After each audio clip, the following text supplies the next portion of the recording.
If you've been building a business solo and secretly wondering if you're doing it all wrong, then I want to invite you into something that might just change the game. It's called the Freedom Business Circle, a newly developed group coaching that I run with my business and life partner, Badr Lakshiri, who's also a transformational realignment coach with nearly 2 decades of experience. This coaching group is not another course or mastermind. It's a high impact coaching space for creators, coaches, and online business builders who are ready to grow their income and their freedom at the same time. Inside, we focus on aligned growth. No hacks, no burnout. We want to make sure that you're growing your business in a way that feels in alignment with your purpose. We do so with 2 powerful coaching calls a month, once a week asynchronous coaching inside our 24/7 available Slack community where Badr and I jump in every single week for an entire day to answer your questions, and you will gain access to curated Slack community that actually gives a damn. See, whether you're hovering around your first few clients, have spent the last 6 months perfecting your offer or content strategy without putting anything out there, or are finally ready to hit 2 to 5K months consistently, this space gives you structure, feedback, and the community to make it happen without selling your soul or having to duct tape your business together from freebies. Because here's the thing. The Freedom Business Circle lives right in between the $20,000 a year mastermind and a free Facebook group that you've already muted. The circle is open now, and for only $97 a month for the first 10 members and $147 a month after, you can plug in immediately. I mean today, and you can cancel at any time. So head to the link in the show notes to learn more and claim your seat inside the Freedom Business Circle today. All right, let's get into the episode. Welcome to the Your Business Untethered podcast, a space for freedom seekers ready to build and scale a business that supports their wildest dreams, even while traveling the world. Hi, I'm Dina, creator of Way of the Founder, and your host. I imagine this podcast as a space where aspiring and established freedom entrepreneurs come to forge a path towards purpose, financial freedom, meaningful impact, and location independence. I'll be your guide as we defy the norm, heal old conditioning, and step into the leaders we were born to be. I myself am a firstborn, a daughter of divorcee, sister, girlfriend, professional coach, nomad, and expat of a decade plus, as well as yoga aficionado and energy healer. In my previous career, however, I worked a 9-to-5 as a professional fundraiser for American orchestras. Can you believe it? However, I needed more. I needed more freedom in my life. So 5 years ago, I called quits on resume success and claimed back the reins over my own life.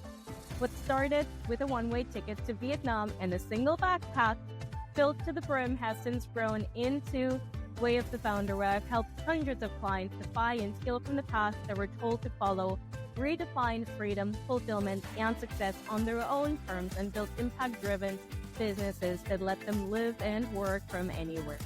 Join me each week for deep dives into leadership, strategy, and mindset, as well as healing that fuel the untethered CEO. That's you. Whether you're building your dream with a coconut flight ticket, wine glass, or coffee in hand, you are in the right place. Let's dive in. Hello, and welcome back to another episode here at Your Business Untethered. I am so thrilled to have someone with me today who makes me want to buy my own offers because the sales copy Jane writes is just this good.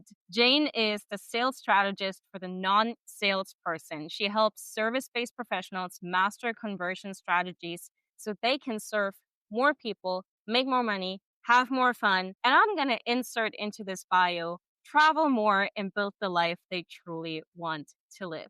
Jane and I first had the pleasure of connecting about a year ago, and we connected not just around business, but around building a business that allows us to create more time and location freedom so that we can go and explore this globe. Jane, I'm so, so, so happy and honored to bring you, your travels, your journey, and your expertise about sales onto this podcast. Welcome. Thank you so much. I'm super excited to be here, and I'm certainly will have a lot of fun while we're talking about all these different topics. Same, and can't wait. I want to start off by taking you back all the way to when you first became an entrepreneur. I'd love to hear about the journey that's sort of gone inside and outside into deciding to leave corporate and rebirth yourself as an entrepreneur. What happened and why did you do it? And yeah. Yeah, absolutely. So, my first journey into entrepreneurship, like all entrepreneurs, was the lemonade stand and then the things that you made that you would try to sell. It's just, part of who you are as an entrepreneur. But the official moment that I became an entrepreneur was after about 10 years in the staffing industry, which was an industry I absolutely loved. I had just hit a plateau. There was actually no other position that I could be promoted to unless I wanted to relocate to a different state, which I didn't want to do. I was also really tired of I have to be at an office at this certain time and I can't really leave the office until this certain time. And commissions and salary were kind of capped. So there comes a time in any salesperson's life, if that is really the thing that you do, where you realize you can do more, but the system is just preventing you from do more. So I was feeling the lack of freedom. I was feeling a lack of flexibility, and I was feeling a lack of financial opportunity. So I had a conversation with my dad, who is still around, fortunately, and is my first and best sales mentor. He was also a business owner. And I just expressed all of this to him. And he said, well, you know what I'm going to tell you, which is what I always tell you when you get frustrated, is you need to get out on your own. 100% commission, become self-employed. If you don't want to own a business, that's fine. If you don't want to start a business, that's fine. But you at least need to get out from under a corporate structure. And I thought, I think it's time to do that. So I became a business owner in trading before I became a business owner. And so what that was is I actually went into the mortgage industry, and I was in that industry for a decade. And that was hilarious. Hilarious in that the office I went into, the man that hired me, great guy, but there was no training. It was a tiny little shop. It was literally like, there's a desk you can sit at. There's a phone. Good luck. So that was it. That's what I got thrown into. But little bumpy at the beginning, and I finally got over that. And what I realized is all of the things that I had been missing, which was a lack of freedom, a lack of flexibility, and a lack of financial opportunity, those were now available to me and I could do as much as I wanted with it. So I really, really just thrived that first year pretty quickly. By month 13, I was making a six-figure income. I guess you're not on a salary, self-employed. And I really saw what was possible. I saw what I could do when I controlled my own time. I saw what it was like when I was burned out and Friday I just went and got a pedicure and then went to the beach. I discovered what it felt like to maybe work all day on a Saturday because I just had clients and I wanted to generate more income and a bigger client list and all of that. So there's so much freedom that goes into being a business owner.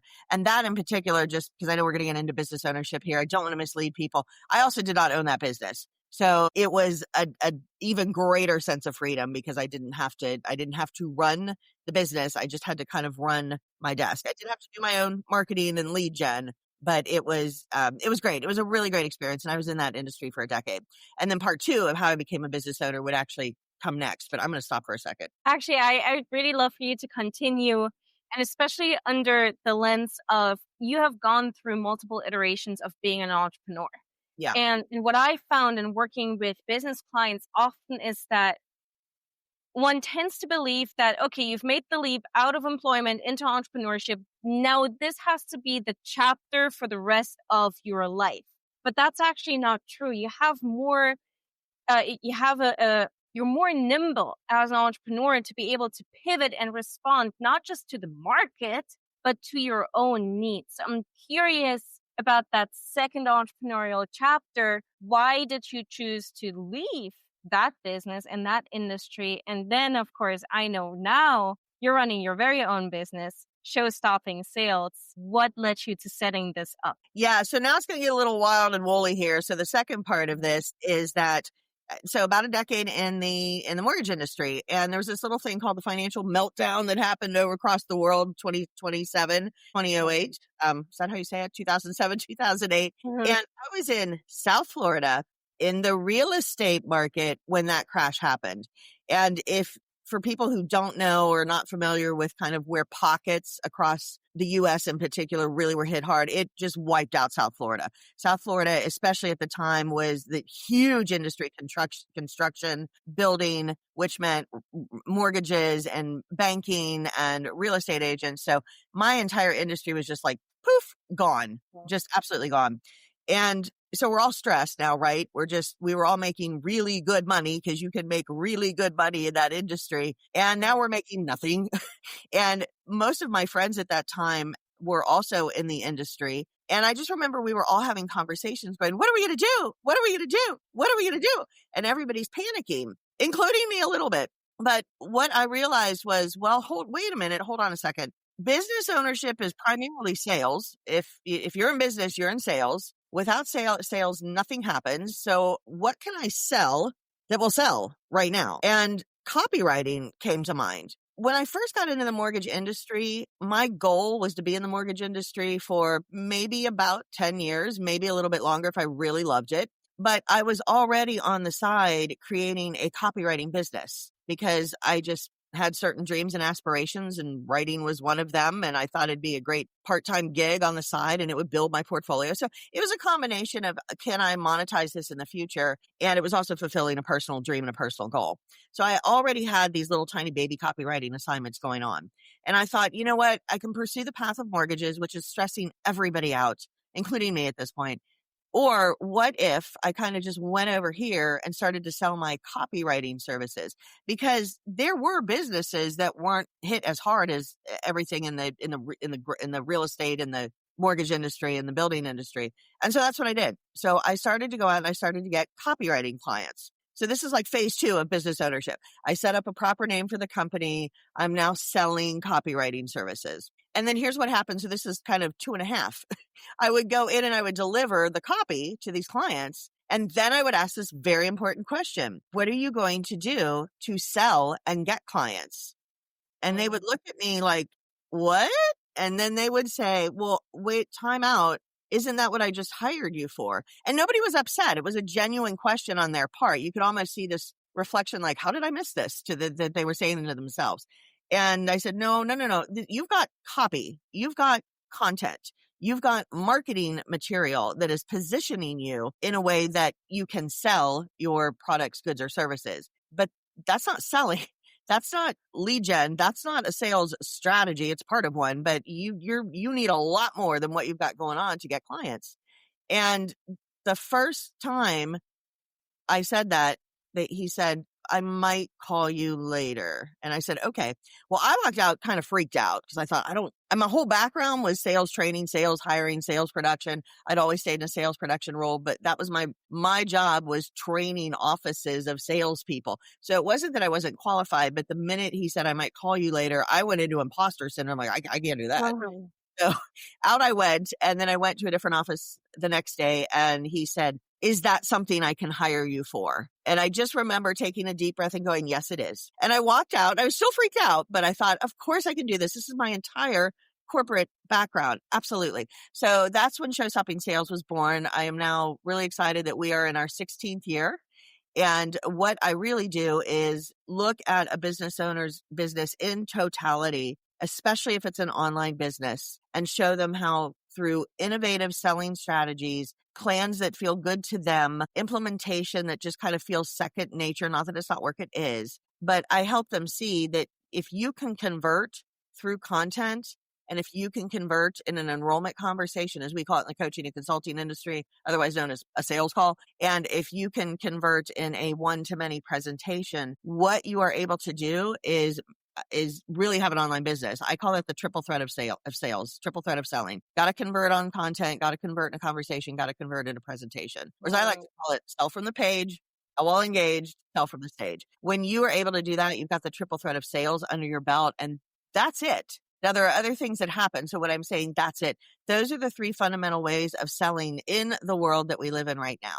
If you can do that, you can have a viable business that's profitable. So my journey from corporate person, and I loved it until I did it, to entrepreneur really kind of came in stages. But I'll tell you the two biggest lessons I learned from that is number one, talk about flexibility, financial opportunity, and freedom.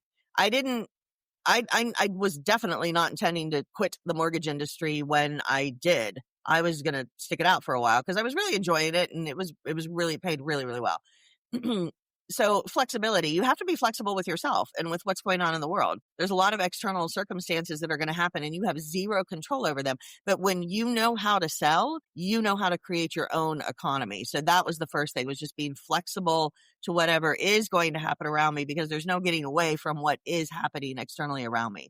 And then the second thing that I learned is that, I just read an article about this the other day. One of my favorite sales sayings came from Mary Kay Ash, who was the Mary Kay Cosmetics founder.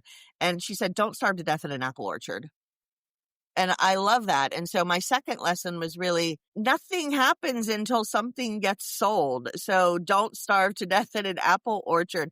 Go find the gap in the market. Go find the people who need what you have. Go identify the specific problems that you are uniquely able to solve, and take that and run with it. Oh, yes, for sure. And I want to double back on, sort of the summary that you shared of what you've learned and what were the drivers for you to move away and further away from employment, or from having someone who's not yourself above you as a boss. And what I hear in that is exactly that, right? You have to go into the market and actually look for the gap in the market. You have to understand what it is that you can uniquely contribute to the market. And I think you, not even as a business owner, but as a human, have shown over and over again the merit that this lifestyle brings with it, right? There were so many moments in your life where you just sort of looked around and went, okay, great. So based on what I'm passionate about, selling and freedom, based on my skill, selling, what is it that I can, as a human, uniquely contribute to this world, right? And this is for many listeners who are just starting out in their entrepreneurial journey. This is such a beautiful question to ask yourself, right? If you're not quite sure what your services should be, look at your skills, look at your passions, and then look around. What is needed? And what is, if you were to look at these three things as a Venn diagram, what is the intersection? And there's always an intersection if you allow yourself to truly tap into your skills and your passion.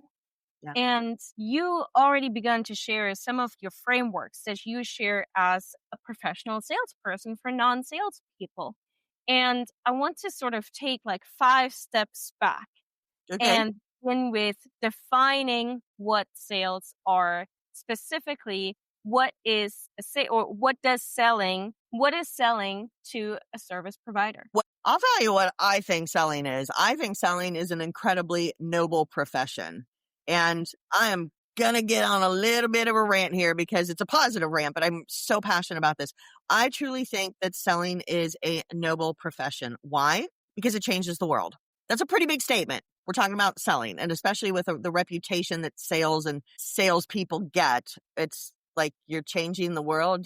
No, your agenda is to change your bank account. I get that. What are you going to sell me today? All right. There's all this negative thoughts, or there are all these negative thoughts around salesperson, which I find sad. Why? Because I truly think that selling is a noble profession. It's a noble profession because it changes the world. Now, how do you change the world?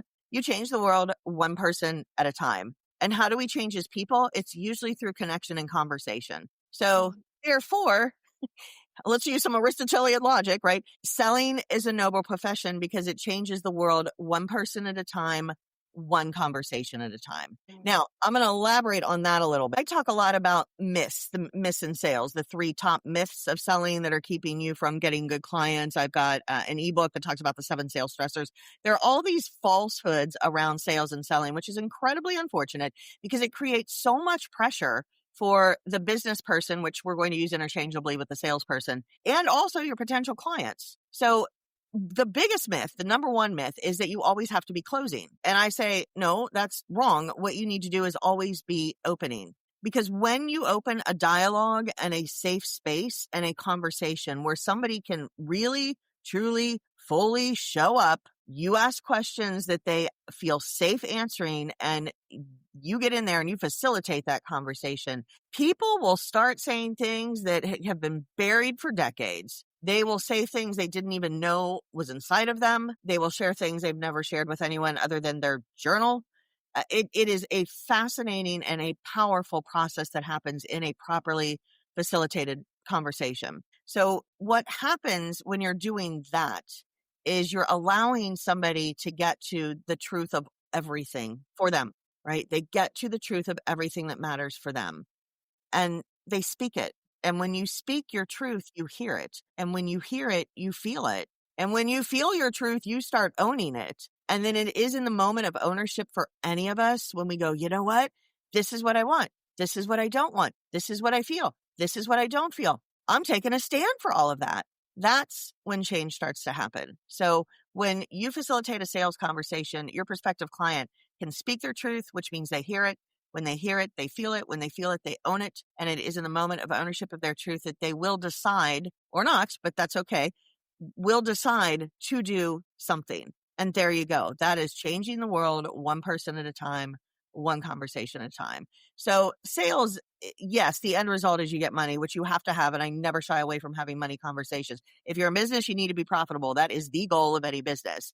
But it's almost like the money is just it's a separate topic, which we can talk about over here. And I say that to my clients or you when I'm doing any kind of speaking.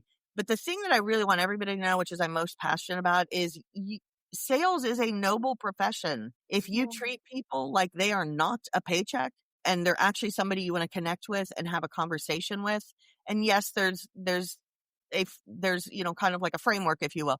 But if you go in and look at this person as a person that you want to learn more about for the sole purpose of trying to determine, do they have a problem I can solve? And is this a person that I would actually want to get in partnership with and help them solve it? That's what you need to do. That will change you. That will change them. And then that has a ripple effect of changing other things and other people. I can attest to this 125%.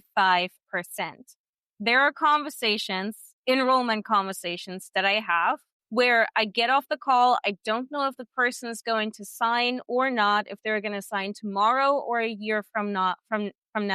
But I turn around and I look at my partner and I go, I have just been changed. Mm-hmm. This person did something to me. This conversation revealed something to me. And typically when that happens, I share that with my conversation partner on the call as well. And I go, do you feel that? Like there is a really special energy right now. Yeah.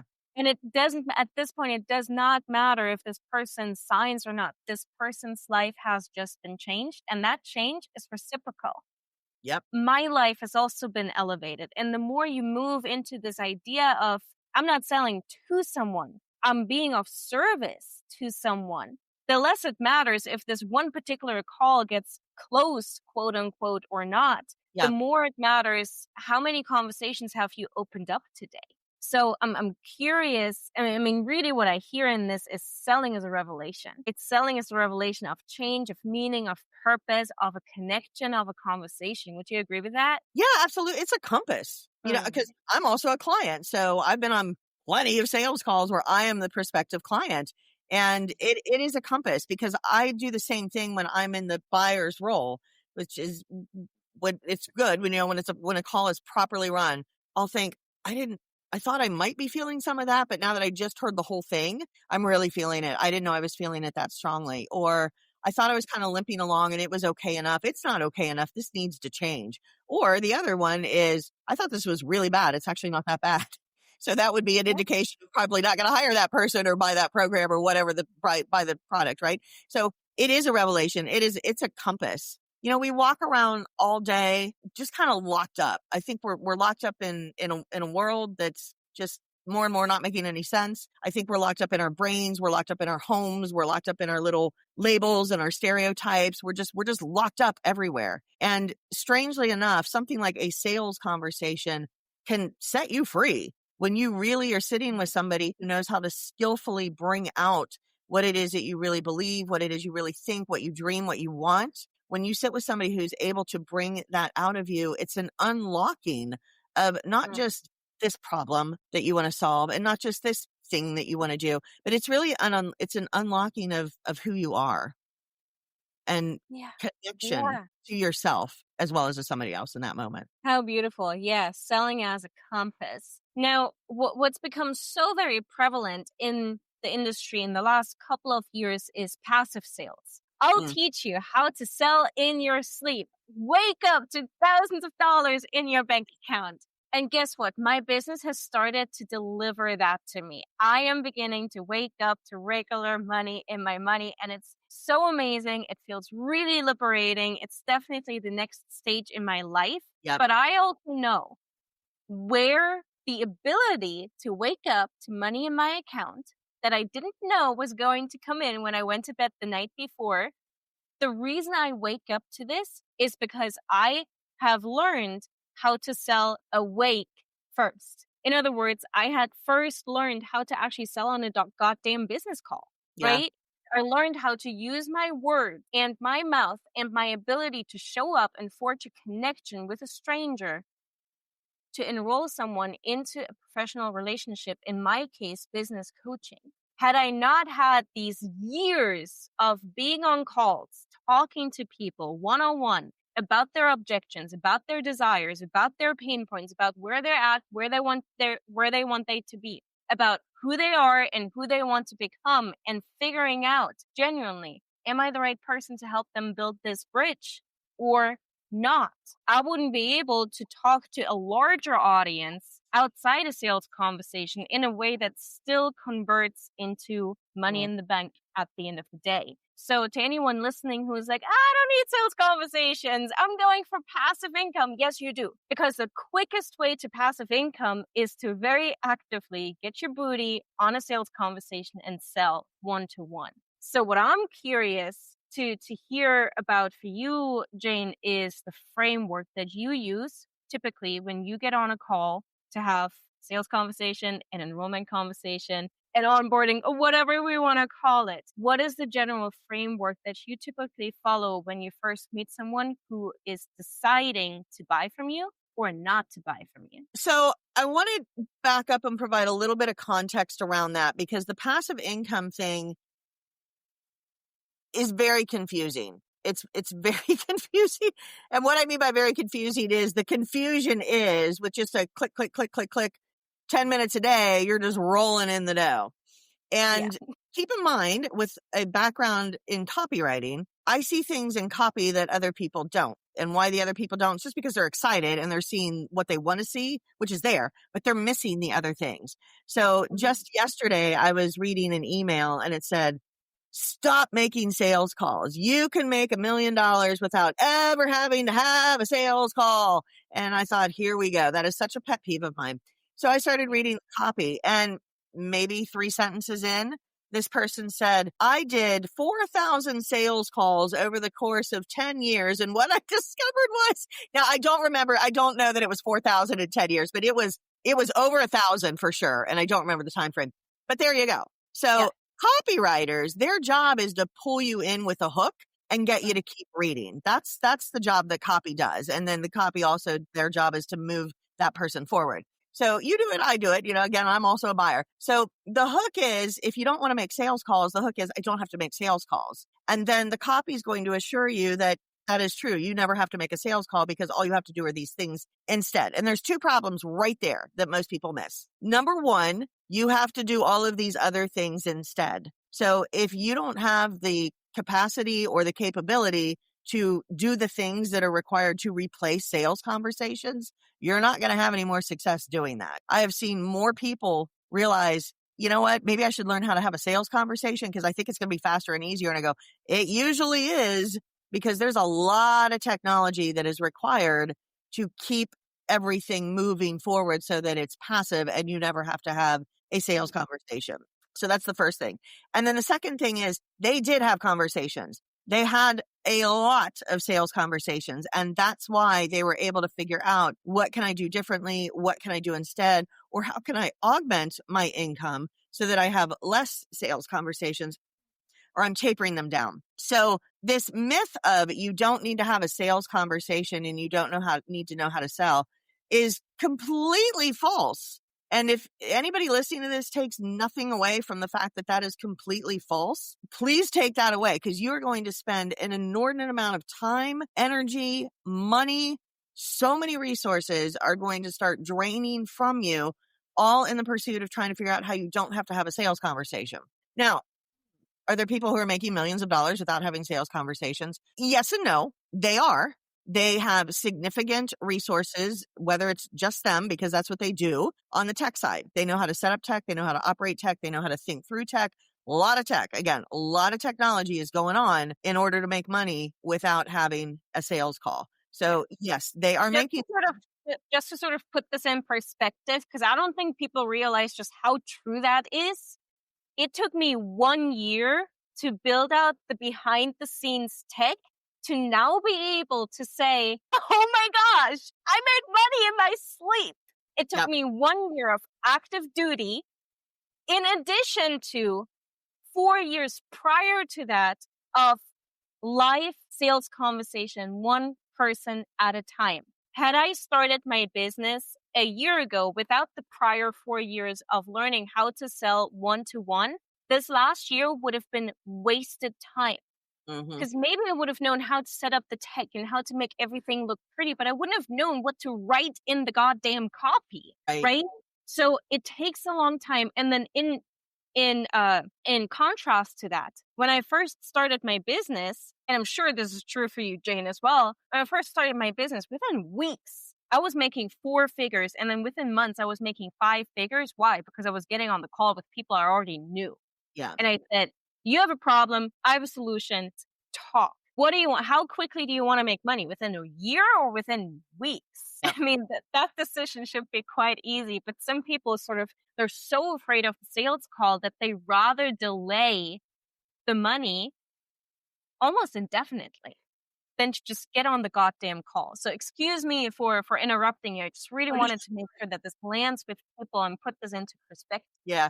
Yeah. It's the technology. It's knowing what to say. It's knowing the language that your client actually speaks. So I always tell my clients, especially in the beginning, take as many sales calls as you can. It's getting you to do the reps. It's getting you in the rhythm. It's showing you that there's nothing to be afraid of. It's fabulous market research, because your words don't really matter. It's the words of how the client would actually say it that matters. And you realize how much of service you can actually be when you take all of those sales conversations. Now, of course, the ideal is if you're having X amount of calls, you're going to be closing X amount of those people into becoming paying clients. Yes. But in the beginning, especially, it's so worth your time to take sales calls. You will learn an enormous amount. Anytime I go to launch a new product or start a new program, if I'm looking at kind of creating a new brand, because I've got several brands that run as separate entities under my umbrella company, I take sales calls, and I wouldn't even call them sales calls. They are, but they aren't, because I'm really doing market research. I'm wanting to know, what is it that this person wants? What are their dreams? What are their hopes? What are their fears? What is the language they use to do that? Now, I also know, because I've been at this for 30 years, I'm going to provide a whole lot of value in that call, and that call is complimentary. But the whole kind of adage of, well, I don't have time to take all these calls. To me, what I hear is, I don't have time to talk to people until they pay me. Drives me nuts. I don't have time to take sales calls, which means I don't have time to talk to people until they pay me. Again, if we look at this like through a gentle, supportive lens, if your business is at high multi-six figures and you've got resources to hire people to do all the things around you, including sales calls, fantastic. That's where your business is. But in the beginning stages, if you're not making at least $300,000 a year, that, US, whatever that would translate to, go figure out how to sell, because until you know how to do that and you're fluent in it, you're missing all of the skills that you're going to need for the future in a CEO role, including being able to hire anybody else to sell, including being able to put together a whole technical platform that's got all the funnels, which will allow you to have less sales calls. Me personally, I would be miserable if I never had a sales call, because sales call to me is I get to have a really interesting conversation with a really interesting person, and I have no idea what's going to happen at the end of it. And I love that. To me, that's a journey that I always want to be on. I'm always interested in talking to interesting people with interesting things to say and not knowing what the outcome is going to be. So let's talk about what to say on these calls. Actually, let's take a step back even more. How do you get people on a sales call? And then once you have people on a call, what do you say? Yeah. So the first thing, to answer the question directly, how do you get people on a sales call? They come in through marketing. So the first thing is you need to understand the difference between marketing and sales. A lot of people say they hate sales and they actually hate marketing. They've never even sold. They're just marketing and they hate marketing. Marketing is the money mover, but sales is the money maker. Marketing is the money mover, but sales is the money maker. Marketing is one way. You're not really engaged when you're marketing. It's one way. You're posting, you're YouTubing, you're doing whatever you're doing, but it's one way. Sales is interactive. So you need to be really certain and really clear and very careful that you understand the difference between marketing and sales. Otherwise, you are going to frustrate yourself and irritate your audience. So once you know the difference, then how do they get on a call? Well, it depends on what your marketing strategy is. So in the online world, they could see content on see content on social. There's a call to action. Click here to let me know if you'd like my free thing. They do that. Boom, they get the free thing. Now they're in your ecosystem. Now they're getting emails. And in those emails, it says book a call here. So that's how you move somebody over to a sales conversation. So the super short answer is, how do you get somebody into a sales conversation? Make sure your marketing's good and it'll put them over into a sales conversation. That's really the bottom line. That's how you do that. Now, what do you do when you get somebody on the call? How do I answer that unless these are the really deep subjects I get into with my clients. So the first thing is your mindset. What do you say when you get somebody on a call? The first thing you do is you go sit yourself down in a quiet place and you say this: people are not paychecks, so I will not treat this conversation and this person as one. People are not paychecks, and I'm not going to sweat it. Why? Because provision is forthcoming. So those are the two bookend statements I always talk to my clients about. People aren't paychecks, so I'm not going to treat them like one, and I don't need to because provision is forthcoming. I personally believe if you're doing work that you're doing that you've chosen and you're self-employed, it's probably because you've got a calling to do it. And if that's what you're supposed to be doing, then it will eventually become successful. A lot of hard work, that's a whole other topic, but I do believe if you have chosen work to do, it's because that work has also chosen you. So therefore, when you get things in place, you don't have to worry about provision and paychecks and making a living. You have chosen the work has chosen you. Things go into place and boom, there you go. You have a business. So again, a lot of moving parts in there, but that's kind of the bottom line there. So the first thing, what do you say when somebody gets on a call? Is you say to yourself, people aren't paychecks, and I'm not going to treat this conversation or this person like one because provision is always forthcoming. So that's the first thing you say to yourself. Then what you do is you set the tone. So a sales conversation really just has 5 different points, 5 different parts to it. So the first thing you're going to do on any sales conversation is you're going to set the tone and you're going to establish leadership. People are nervous to get on sales calls because why? They're always feeling like, they're going to try and sell me something. So they're already kind of on guard and a little uncertain and feeling like, oh, here we go. And people hate telling people no, especially if they like you. They really don't want to say, thank you, I'm not interested. And they should be allowed to say that without any kind of fear of repercussion. Like, this is good, I'm going to get bullied into saying yes. But a framework of 5 different parts. And the first part of that is establishing leadership and authority. What that sounds like in my world is, hey, Dina, so glad to see you here today. Is now still a good time? I want to know, because we're going into a deep conversation, right? You're going to start getting to your truth. You're going to start feeling stuff. I want to make sure it's still a good time. And if the answer is yes, I go, great. Let me tell you how I see us spending our time together here today. We have about 30 minutes. I'm going to be asking you some questions so I have a better understanding of what is going on right now, what's working, what's not, what you want to experience instead. And that'll give me a better idea of if or how I can help you. This is a really open conversation. Any questions, ask along the way. If I don't have an answer, I'll make sure I can get you one. And then at the end, we'll just decide what it is that we want to do, which may work together, it may not be, but you'll definitely have a plan for your next best steps. So that's how you start a powerful sales conversation. There's nothing in there that says, I'm going to sell you something. There's no tone or posture like today and today only. None of that is going on. That's genuine. So here's one more thing I'm going to say about that, because again, a sales conversation, 5 parts. We keep talking about what to say on a sales call. I call it a selling stance. That's what you need as a business owner. The selling stance is this. I don't know you. I don't know anything about you. I don't know who you are as a person. I don't know what your problems are. I don't know what you want out of life. And so therefore, I have nothing to sell you because I don't know that I want to work with you. So I always use this analogy when it comes to dating. If you show up for a first date and right there going, what's this? Does he think I'm pretty? Does he think I'm cute? Does he think I'm funny? Does he think I'm smart? Am I going to get a second date? Am I going to get a second date? That is a terrible way to go into a first date. That is a terrible way to go into a sales conversation. You're not auditioning hoping they're going to say yes. It's lean back energy, which is, I don't know anything about you.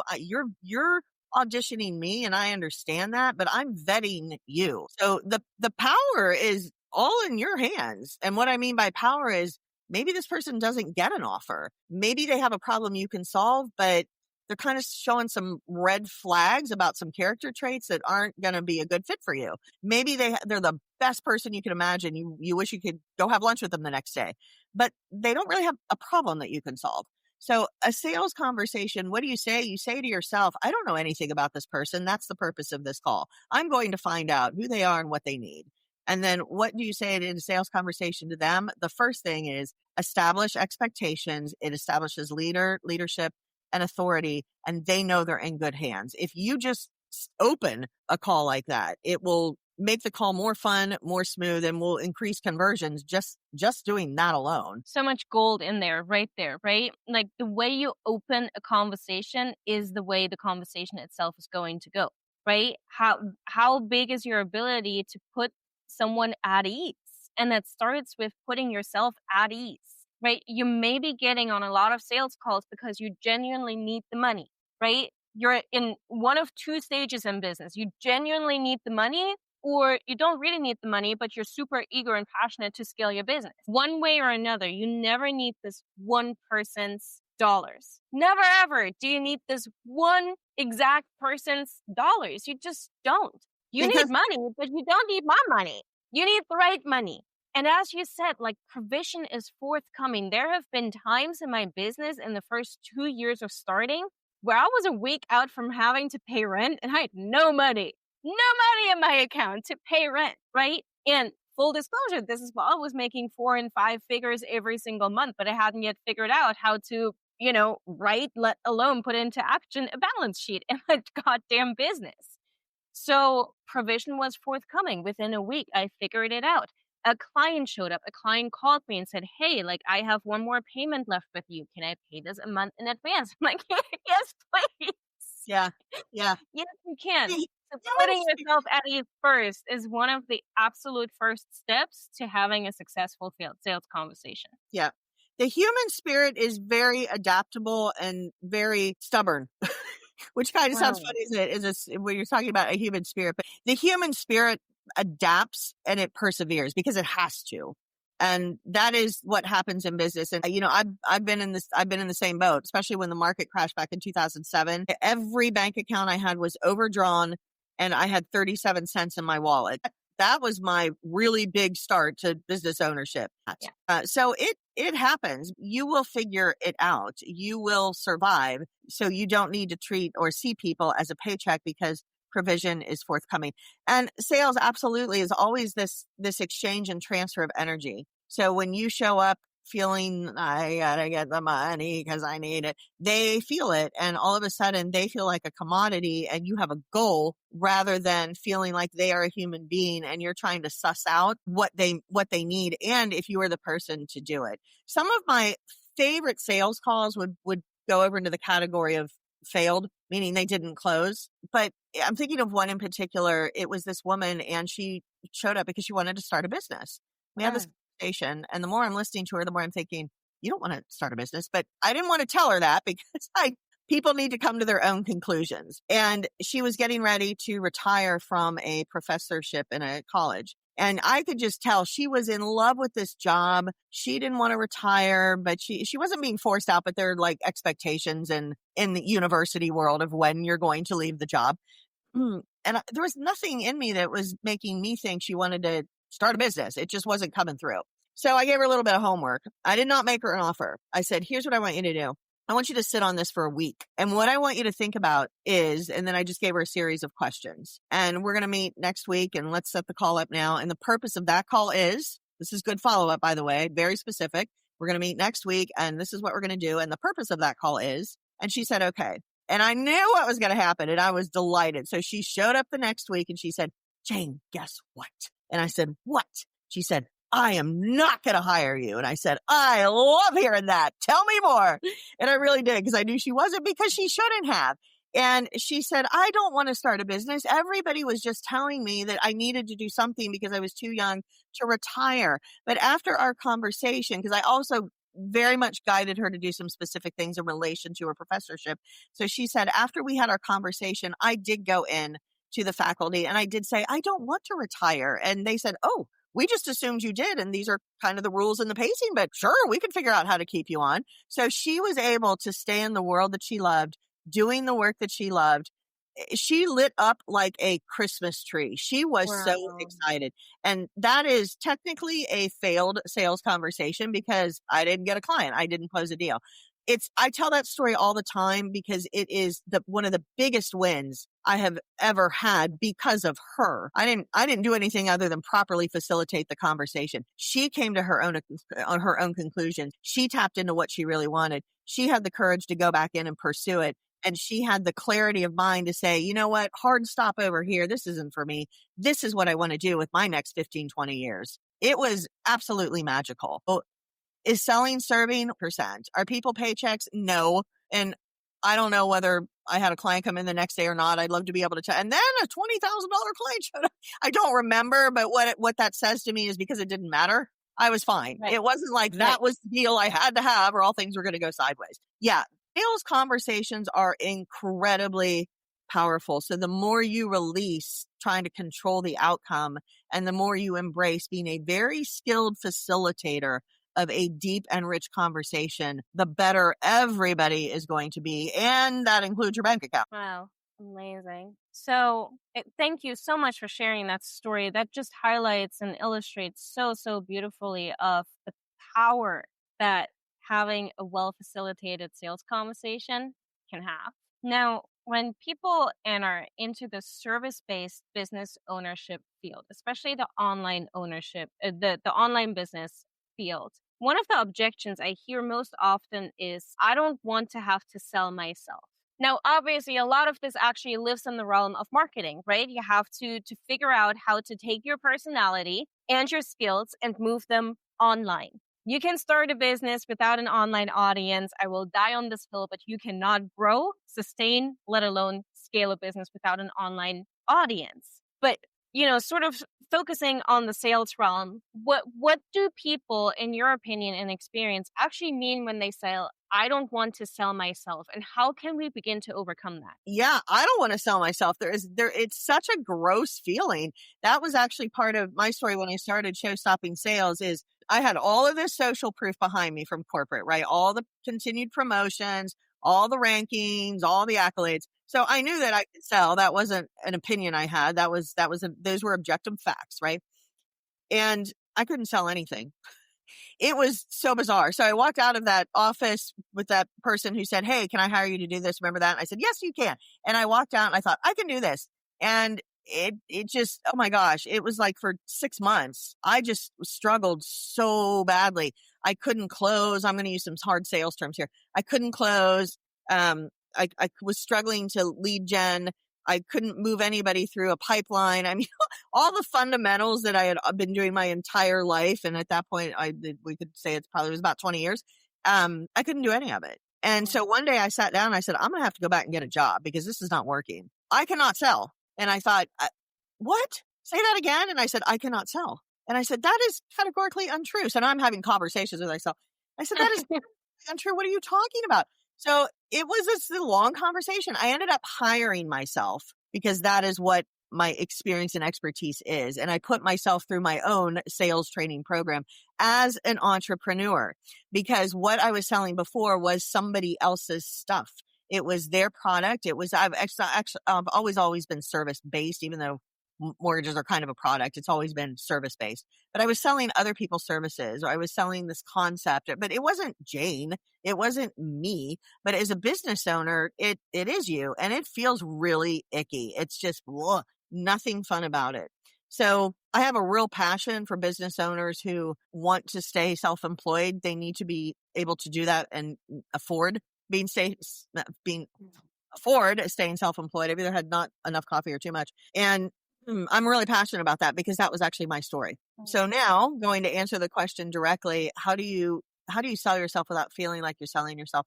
Number one, keep in mind that, again, you're providing a solution. You're just providing a solution. So if you go back in your mind and you think, what is my solution? And who are the people who have these exact problems? Because then therefore they would need the solution. So that right there will make it feel less personal. So you're not buying me, you're buying an opportunity to have better conversions in your business so you can go live the life that you want to live. So first thing is make sure that you understand you're detached from your business. You're detached from the thing that you sell. You're detached from your offer. It's the thing that you do that helps people get to the other side of where they want to be. So that's the first way to feel like you're not selling yourself. Number two is, again, and these are also broad topics we could just keep talking about for days, is you cannot take the rejection personally. They're not saying to you as a human being, to you as a person. It doesn't start meaning all of these things about yourself and you get into storyland. And if I were only fill in the blank, this person would have said yes. No, there are 8 billion reasons why people say no or no, thank you, not right now.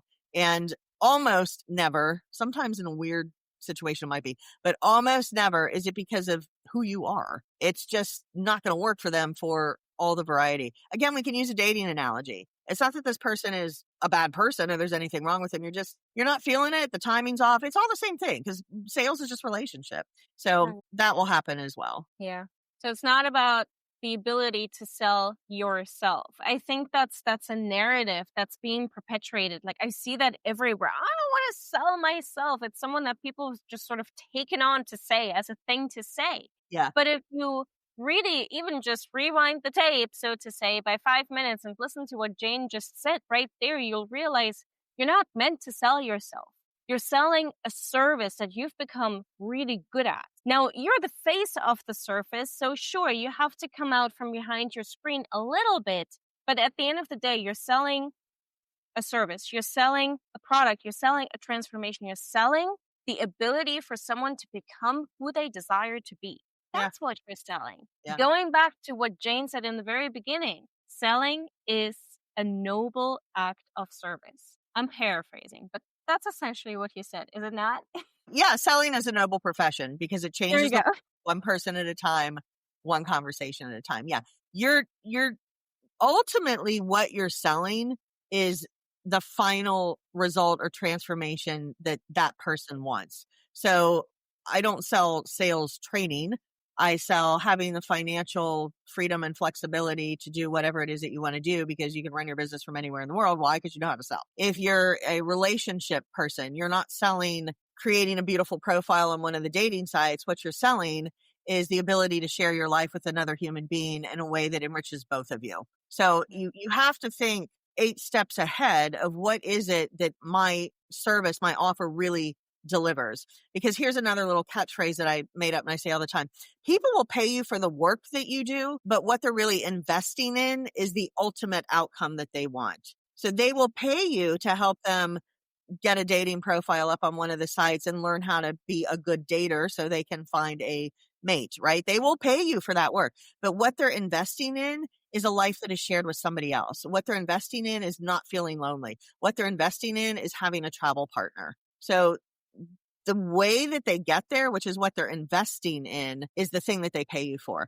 And that's a really important distinction because otherwise you start selling the thing that you do instead of getting them to recognize that they can invest in who they want to be. Beautifully said. Yes, yes. So both of us have connected initially around the fact that we have, amongst other reasons, built business so that we have the ability to travel freely around the world without having to put our business and with that our income on halt.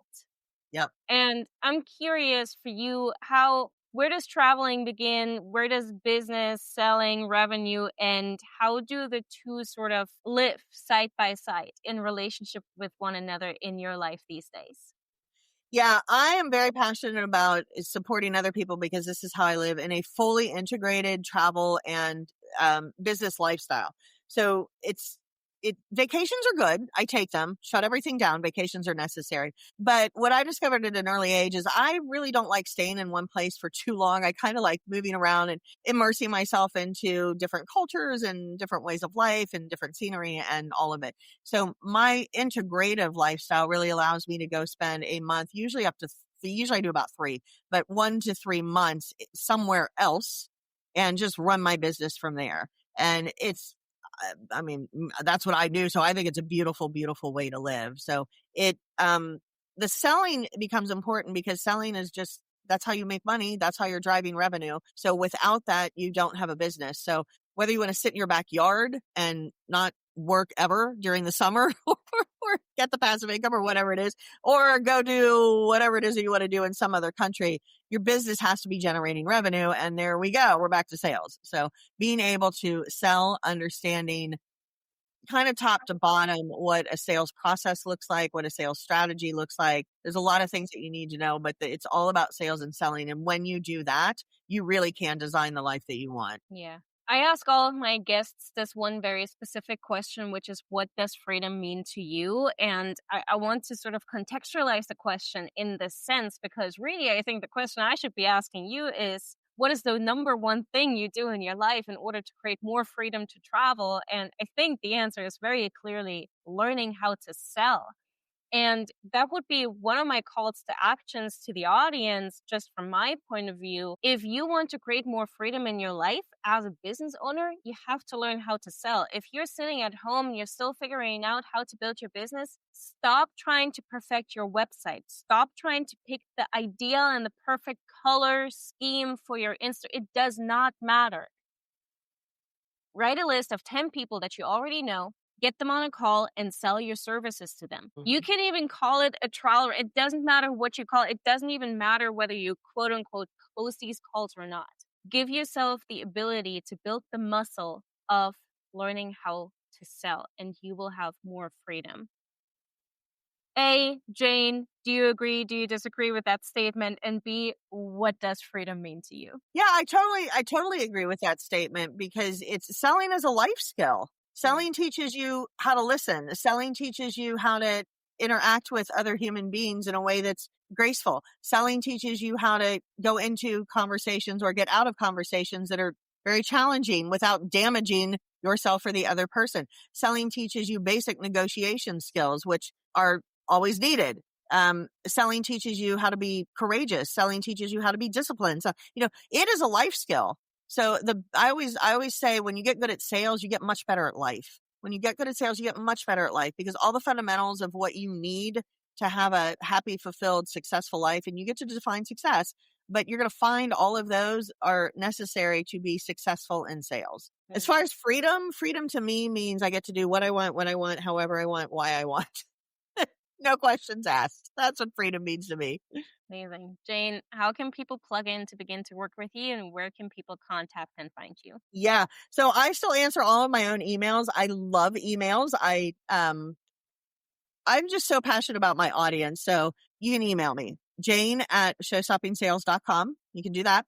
You can find me on Facebook under Jane Garee and on Instagram under Showstopping Sales. So you can do that. I also have a free gift. It is an ebook, Unlocking Effortless Sales, the 7 sales stressors that are preventing you from getting paying clients and having more fun with your business. And we can put the link in. Can we put the link? Okay, Yep. so we'll put the link in there. Yeah. Yeah. So that would be great. I love connecting. I love connecting with people. So I'm here for any of it. I'm here for all of it.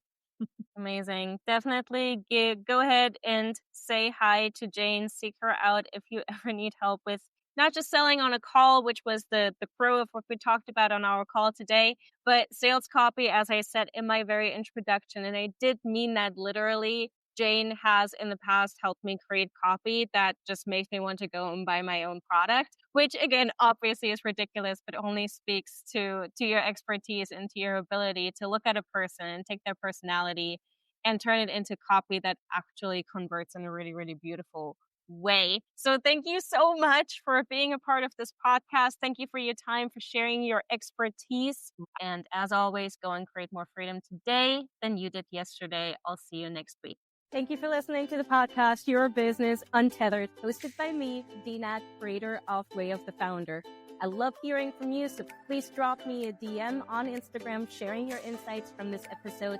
And if you are ready to take the leap, my free guides, Plot Your 9-to-5 Escape in 7 days, and the Freedom Business Scorecard are in the show notes for you to grab. This episode created change for you? Please leave a review and be a friend and share this with a friend or colleague that you love. Until next time, please wake every day, seize the day, defy the norm, and create your very own type of freedom. I love you. I do mean it.